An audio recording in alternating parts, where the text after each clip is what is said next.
وزارت اطلاعات و نشریات نے آزاد کشمیر میں راستوں کی بندش سے متعلق بی بی سی اردو کی رپورٹ حقائق کے منافی قرار دے دی۔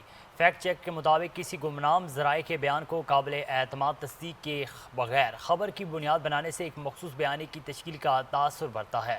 پاکستان کی جانب سے رد عمل دیتے ہوئے کہا گیا ہے کہ آزاد جموں کشمیر حکومت کے فیکٹ چیک کے مطابق بی بی سی اردو کا یہ دعویٰ کہ آزاد جموں کشمیر میں پولیس نے خوراک، ادویات اور ایندھن لے جانے والے شہریوں کو راستے میں روک دیا، حقائق کے منافی ہے۔ فیکٹ چیک آزاد جموں کشمیر حکومت کے مطابق بی بی سی اردو کی رپورٹ کا عنوان اور مرکزی الزام مکمل طور پر ایک گمنام ذرائع کے بیان پر مبنی ہے۔ بی بی سی اردو کی رپورٹ میں اس دعوے کا کوئی ویڈیو ثبوت، آزاد گواہی یا سرکاری بیان شامل نہیں۔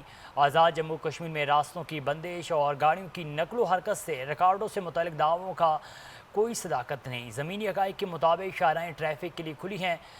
چیف سیکرٹری اور آئی جی پولیس آزاد جموں کشمیر کی مشترکہ پریس کانفرنس میں بھی ان دعووں کی سختی سے تردید کی گئی۔